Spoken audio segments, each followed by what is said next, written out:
The corridor lights were low when the human officer returned to his room. The ship was quiet at this hour, drifting between stars with a soft hum that never fully stopped. He moved slowly, tired in a way that sleep did not easily fix. It had been 3 months since he had left Earth, 3 months since humanity had joined the wider galaxy, and every day still felt unreal. His name was Elias Ward. He was not a hero, not yet. He was only a junior security officer assigned to a diplomatic vessel because humans were still new, still watched, still tested. The other species did not fully trust them. Some feared them. Others studied them like dangerous animals that had learned how to speak. Elias entered his small room and sealed the door behind him. He removed his boots and jacket, placed them neatly where regulations demanded, and sat on the edge of his bed. The room smelled faintly of metal and recycled air. A small screen on the wall showed distant stars sliding past like slow rivers of light. He leaned back and closed his eyes. That was when the door panel chimed softly. Elias frowned and opened his eyes. No one ever visited at this hour. He stood and walked to the door, his hand hovering near the control. Before he could speak, the panel slid open on its own. She stepped inside. She was tall and slender, her skin a pale silver blue that reflected the room's light like water under moonlight. Her eyes were large and dark, with no visible white, and they held a depth that made Elias forget to breathe for a moment. She wore the long, layered garments of her people, thin fabric wrapped carefully around her body. He recognized her at once. She was Lurie, an observer from the Velari collective. Her species was quiet, withdrawn, and rarely touched by others. They were known for avoiding conflict and for surviving by staying unnoticed. No one knew much more than that. "Ambassador," Elias said, his voice low and confused. "Is something wrong?" She did not answer. Instead, she reached up and loosened the clasp at her neck. The outer layers of her clothing slipped free and fell silently to the floor, then another layer, and another, until she stood before him with nothing covering her smooth skin, her posture calm but her hands shaking slightly. Elias froze. His training screamed at him to look away, to step back, to call for assistance. Human rules were clear about boundaries. But something in her expression stopped him. She was not bold, she was not playful, she looked afraid. Slowly, carefully, she stepped closer. Elias swallowed. "Lurie," he said, using her name instead of her title, "you should not be here." She lifted her head just enough to meet his eyes. When she spoke, her voice was soft, almost fragile. "They are coming," she said. "Who?" Elias asked. She did not answer again. Instead, she reached out and pressed her palm lightly against his chest, right over his heart. He could feel the faint warmth of her skin, the gentle tremble beneath it. Then, without warning, she leaned forward and lay down across him. Her head rested on his chest. One arm crossed his body, not holding, just touching. Her breathing was fast and shallow. Elias stood there, stunned, his hands hovering uselessly at his sides. This was wrong. This was a serious breach of protocol. This could end careers. This could start wars. But she was shaking. Slowly, he lowered himself onto the bed so they would not fall. He remained stiff, unsure where to place his arms. After a moment, he gently rested one hand on the bed beside her, making sure not to grab or pull. "Lurie," he said quietly, "you need to tell me what's happening." For a long time, she said nothing. Her breathing began to slow, matching the steady rhythm of his heartbeat. He realized she was listening to it, feeling it through his chest. "They say humans are dangerous," she finally whispered. "That your kind takes what it wants." Elias felt a tightness in his chest that had nothing to do with her weight. "Some humans do bad things," he said honestly, "but not all of us, not most." Her fingers curled slightly against him.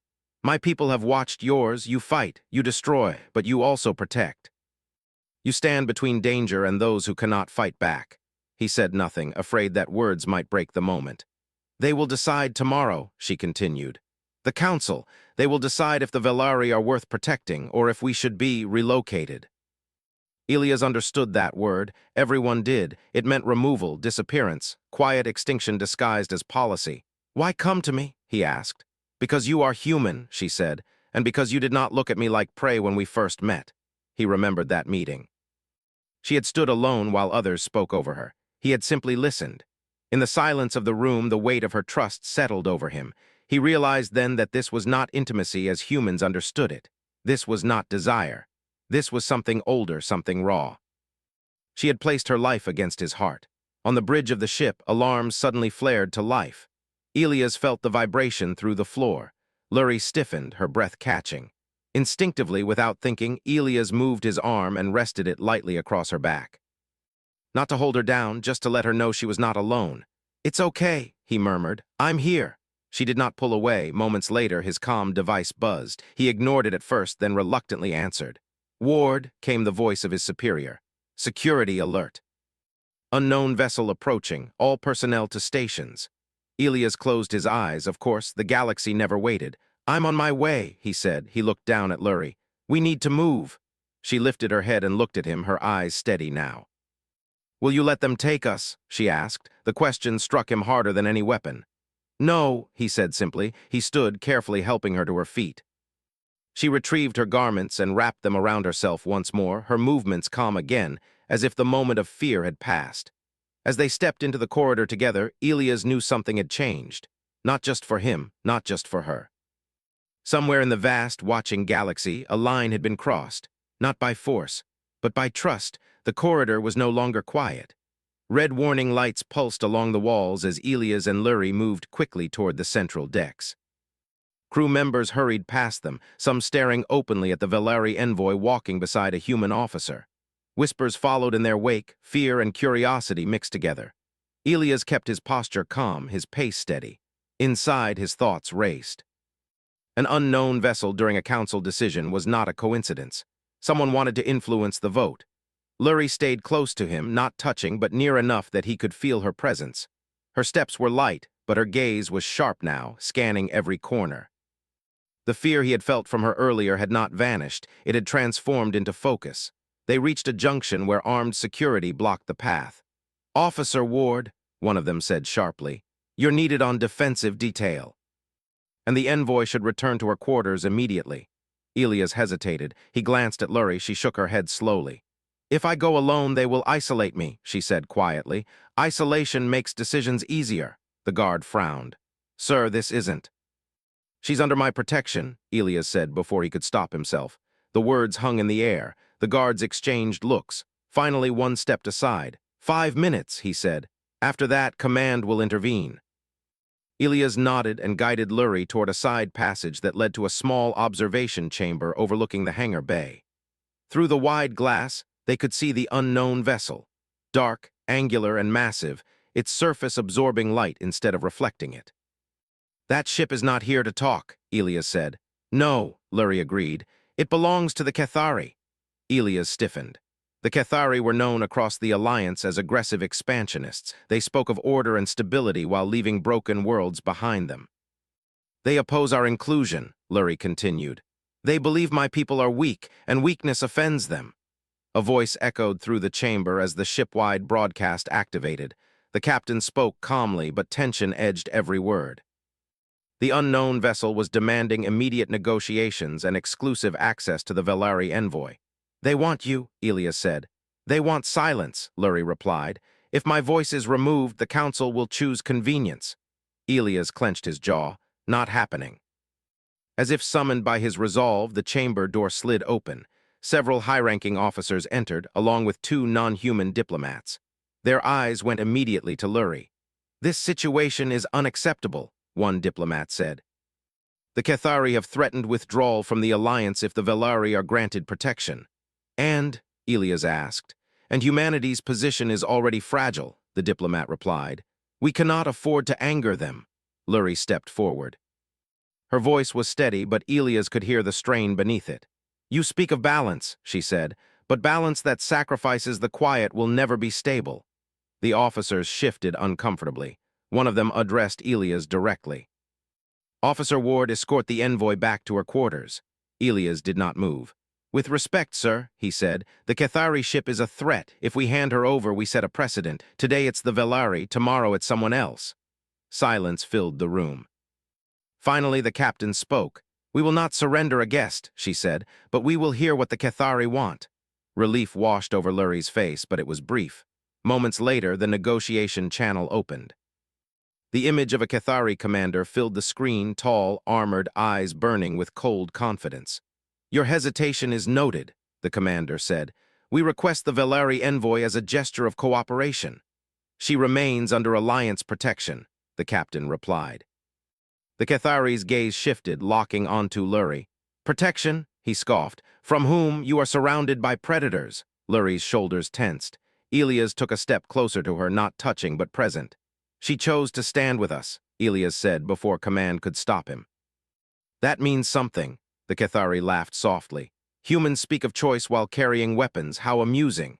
Elias met the alien's gaze. We carry weapons so others don't have to. The channel went silent for a moment. Then the Cathari commander smiled. We will see if your words survive pressure. The transmission cut. Almost immediately the ship shuddered, not from impact but from power drain. They're testing our shields, someone shouted. Chaos followed, systems flickered, crew members rushed to stations. Elias felt Lurie's hand grip his sleeve for just a second before she released it. They are showing you fear, she said. They believe fear will decide.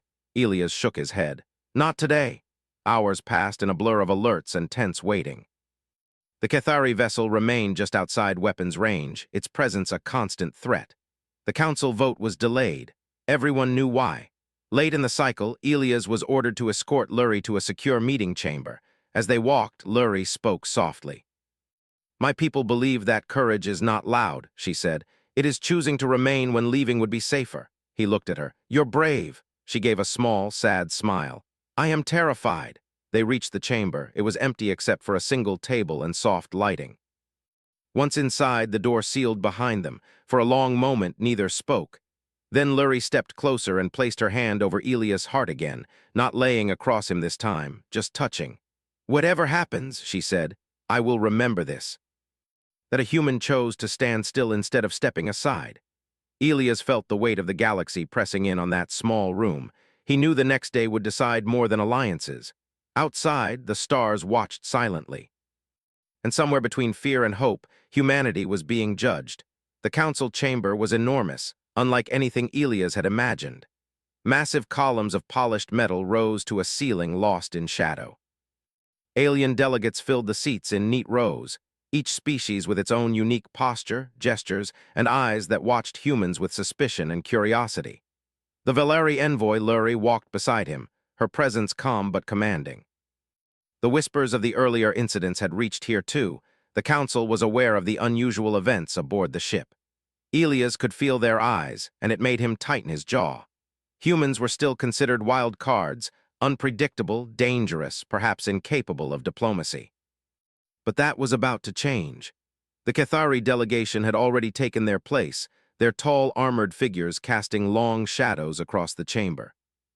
Their commander's eyes were narrow slits, studying the human officer as though he were a puzzle to be solved, a wild animal to be tamed. The captain of the ship stepped forward to speak, but Elias stopped her with a single gesture. Let me, he said. His voice was steady, low, and carried across the silent chamber. Lurie glanced at him but did not move, her trust clear in her expression. He began by speaking slowly, deliberately. I am Elias Ward, a human officer of this ship. You have watched my kind for centuries. You have studied our battles, our technology, our hunger for survival. Some of you believe we are predators. Some of you fear what we might do if left unchecked. Today you will see something else. The room remained quiet. Even the Cathari commander tilted his head slightly, curiosity flickering across his face. Yesterday, Elias continued, an envoy from the Veleri collective came to my quarters unarmed, seeking protection. She placed herself across my chest, not in defiance, not in flirtation, not in challenge, but in trust.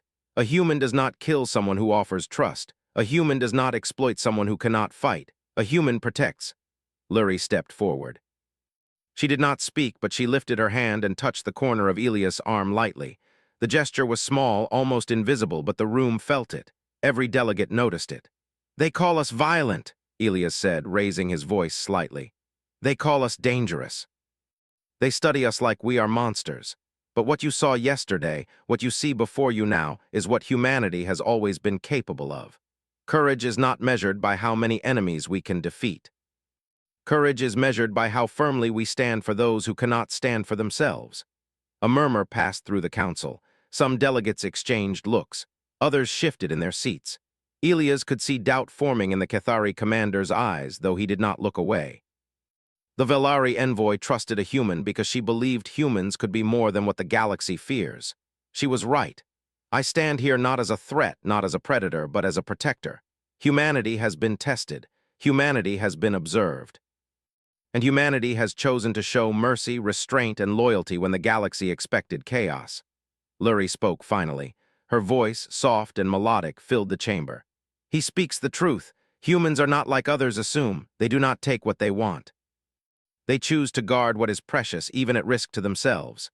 The Cathari commander rose, his armor clanking as he moved. Words are cheap, human. Anyone can say what is honorable. Prove it. Ilias' heart did not race. He had faced threats before, but never like this. An entire council, every species watching, waiting for failure. He stepped forward, looking directly at the Cathari. Your fleet is at our edge. You test our patience. You threaten the Velari.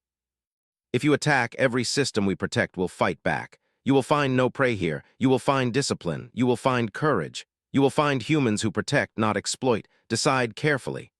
The Cathari commander's eyes narrowed, but no one spoke.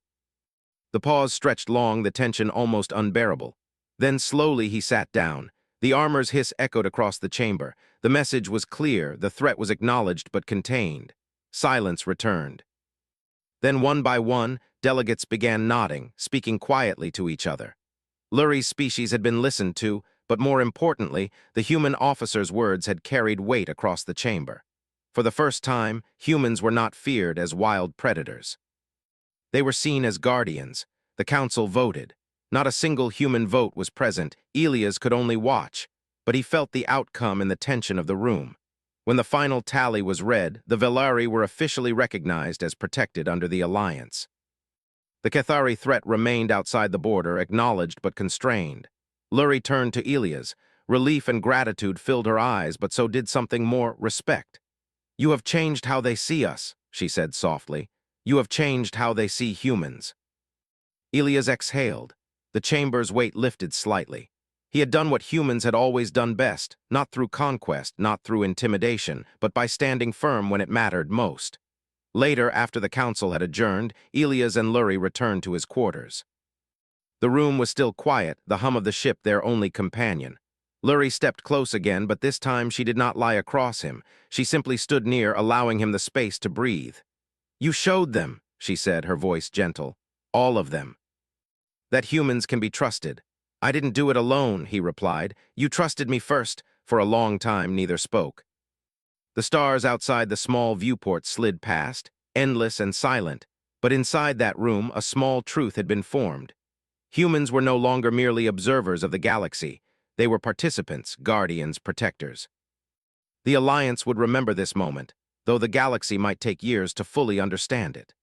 And Lurie, the silent envoy who had risked everything by lying across a human's chest, would carry this proof of humanity wherever she went. Ilias watched her for a moment, thinking about the long journey ahead, the battles still to come, the challenges humanity would face in a galaxy that was vast, unpredictable, and sometimes cruel. But for the first time, he felt certain of one thing. When humans were judged not by fear but by action, the stars themselves seemed to respect them. And in that quiet chamber, two species, one new, one ancient, stood side by side, watching the galaxy, unafraid, united by trust, courage, and an understanding that sometimes the smallest gestures carried the greatest power. No weapons had been drawn. No laws had been broken. Yet a human had changed the minds of 1,000 species, and that was more than any soldier could ever hope for. Ilias leaned back in his chair. Lurie sat nearby, her eyes calm but alert. He felt the hum of the ship beneath them and the slow, steady pulse of life within the walls. Outside, the galaxy waited, full of uncertainty, but inside, a simple truth had been proven. Humans could be trusted. Humans could protect. Humans could inspire. And that was how the galaxy would remember them.